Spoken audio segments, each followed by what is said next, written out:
Hi guys, welcome back. मेरा नाम है डॉक्टर उदय और आज हम बात करने वाले हैं डायबिटीज़ मेलाइटिस पर। तो डायबिटीज़ मेलाइटिस की अगर हम बात करें तो हमारे कंट्री में इतना कॉमनली देखने मिलता है जैसे फीवर के पेशेंट्स देखने मिलते हैं। हमारी इंडिया में अकेले 70 to 80 मिलियंस पेशेंट हैं डायबिटीज़ के। हम सेकंड नंबर पे आते हैं डायबिटीज़ के पेशेंट के मामले में। और अगर मैं बात करूँ तो हर 6-7 में से कोई एक आपको पेशेंट मिल जाएगा डायबिटीज़ का। ये रिकॉर्ड्स बोलते हैं 2019 के।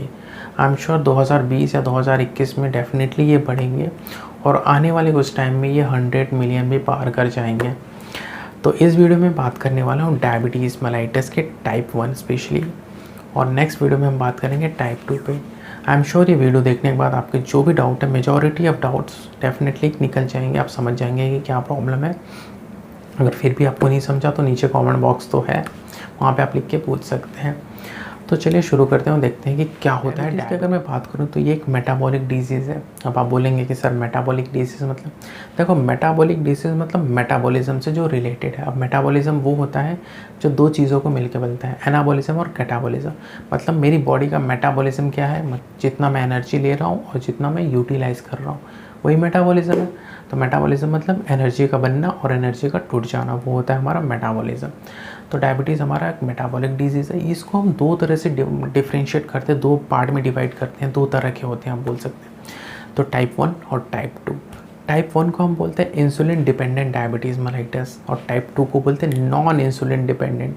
अच्छा, टाइप 1 को इंसुलिन डिपेंडेंट क्यों बोलते हैं, आई एम श्योर आगे आपकी जो मैं बताऊंगा उसमें आपका क्योर समझ जाओगे आपकी क्यों बोलते हैं। तो इस वीडियो में बेसिकली मैं टाइप 1 की बात करने वाला हूँ। टाइप 1 को समझने से पहले मैं आपको नॉर्मल मैकेनिज़्म बताता हूँ कि हमारी बॉडी में किस तरह से एनर्जी बनती है और कैसे वो यूटिलाइज़ होती है। तो एनर्जी का हमारा सबसे बड़ा सोर्स है डाइट हमारा। तो हम जब भी कोई डाइट लेते हैं, फिर चाहे वो प्रोटीन, फैट, कार्बोहाइड्रेट कुछ भी हो, वो हमारे बॉडी में जाता है और इंटेस्टाइन जो है उसको तोड़ तोड़ के सिंपल फॉर्म में बनाती है।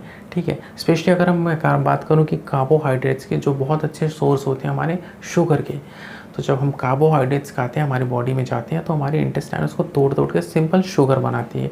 क्योंकि कार्बोहाइड्रेट्स तो बहुत कॉम्प्लेक्स रहते हैं तो उनको तोड़ तोड़ के सिंपल शुगर बनाती है। वो शुगर होता है हमारा ग्लूकोज। तो जो वो सिंपल शुगर होता है वो ग्लूकोज वो वहाँ से निकलता है इंटेस्टाइन से और हमारे ब्लड वेसल्स में आता है, और ब्लड वेसल से होके वो हमारे छोटे छोटे सेल्स में आता है और सेल्स को एनर्जी मिलती है और हमारी बॉडी जो है वो काम करती है। ये नॉर्मल मैकेनिज़्म है। अब मैं बात करता हूँ कि टाइप 1 में प्रॉब्लम क्या होता है। देखो टाइप 1 जो है वो इंसुलिन डिपेंडेंट, मतलब इसमें प्रॉब्लम ये होता है कि हमारी बॉडी जो है वो इंसुलिन बनाती ही नहीं या बहुत कम बनाती है। अब ऐसा क्यों होता है और इंसुलिन क्या बनता है आप सारा समझते हैं। क्या होता है, जब भी हम खाते सेम वही चीज़ खाते हैं, इंटेस्टाइन में जाता है। इंटेस्टाइन में जाता है, सिंपल फॉर्म में बनता है, ग्लूकोज आता है। वो ग्लूकोज हमारे ब्लड वेसल्स में आता है। ठीक है, हमारे ब्लड में आ जाता है और ब्लड में क्या होता है, ग्लूकोज लेवल फिर बढ़ जाता है। अब ब्लड में ग्लूकोज लेवल बढ़ गया तो इसको मेंटेन कौन करेगा, हमारा इंसुलिन।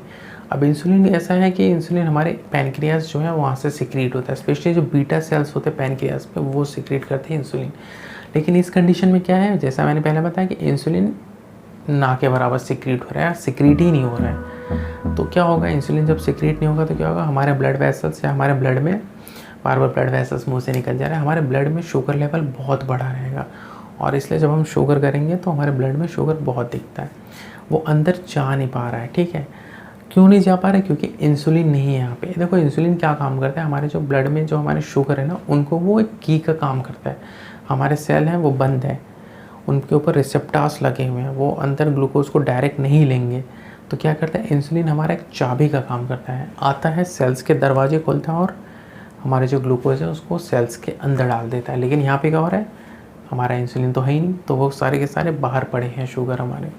अब हम बात करते हैं कि ऐसी कंडीशन आगे चलती रही तो क्या होगा। ये कॉम्प्लिकेशन में आता है, बट आपको भी बता देता हूँ।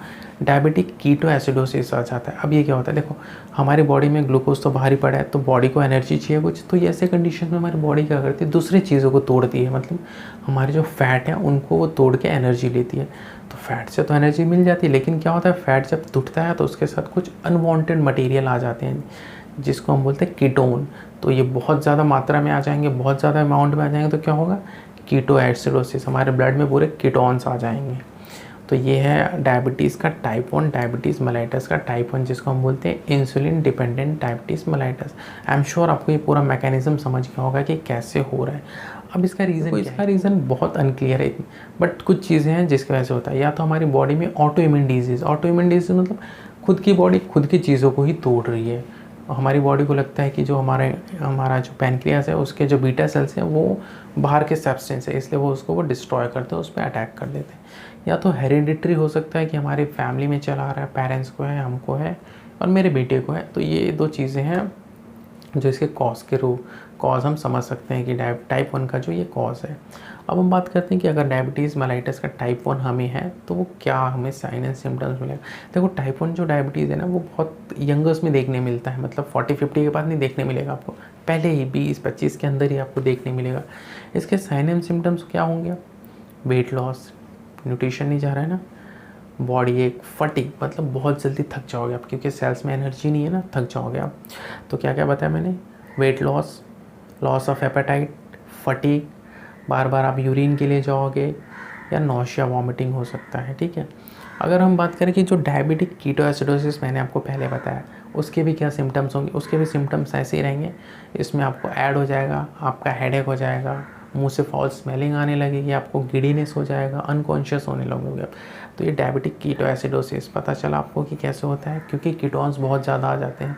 क्यों? क्योंकि हमारी बॉडी फैट को तोड़ के एनर्जी का काम करती है ना, तो उसके वजह से आ जाते हैं। अब हम बात करते हैं कि इन्वेस्टिगेशन बहुत सिंपल है। आपको क्या करना है? ब्लड शुगर चेक करना है, फास्टिंग में करना है, लंच के बाद करना है। और जो क्या कर सकते हैं, और हम देख सकते हैं HbA1c का एवरेज ब्लड शुगर लेवल है वो बताएगा आपका। अब इसका ट्रीटमेंट क्या है? नाम में ही छुपा है हमारा, इंसुलिन डिपेंडेंट। तो हमें इंसुलिन पे डिपेंडेंट होना पड़ता है, मेडिसिन पे डिपेंडेंट होना पड़ता है। दूसरा जो इम्पॉर्टेंट फैक्टर है, जो बहुत इंपॉर्टेंट रोल प्ले करता है बट हम उसको बहुत नेगलेक्ट करते हैं, वो हमारा डाइट और लाइफस्टाइल फैक्टर। ये बहुत इंपॉर्टेंट रोल प्ले करता है। हमारी डाइट सही होनी चाहिए। अच्छा, डाइट की मैं बात करूँ तो इसके आगे एक जो चार्ट आएगा वहाँ पे एक बार डाइट देख लें, क्योंकि अगर मैं सारा डाइट बताऊँगा तो वीडियो बहुत लंबी हो जाएगी, फिर आप देखोगे ना, डिसलाइक कर दोगे। तो डाइट आप देख लेना। और जो लाइफस्टाइल है आपकी, लाइफस्टाइल में एक्सरसाइज होना चाहिए, योगा होना चाहिए, स्ट्रेस लेवल कम होना चाहिए। ये सारे कुछ फैक्टर्स हैं जो कहीं ना कहीं डायरेक्ट इनडायरेक्ट तरीके से डायबिटीज़ मेलाइटस को हमें बढ़ाते हैं। तो ये था डायबिटीज़ मेलाइटस का टाइप 1। अच्छा, इसके कॉम्प्लिकेशन मैं बता देता हूँ। देखो, डायबिटीज़ हमें काफ़ी लंबे टाइम तक रहा तो क्या कॉम्प्लिकेशन हो सकते हैं? पहला जो है रेटाइनोपैथी, मतलब क्या हमारा जो रेटाइना है आँखों में, जो इससे हम देखते हैं वहाँ पे ये आँखें जमने लग जाते हैं। और फिर क्या?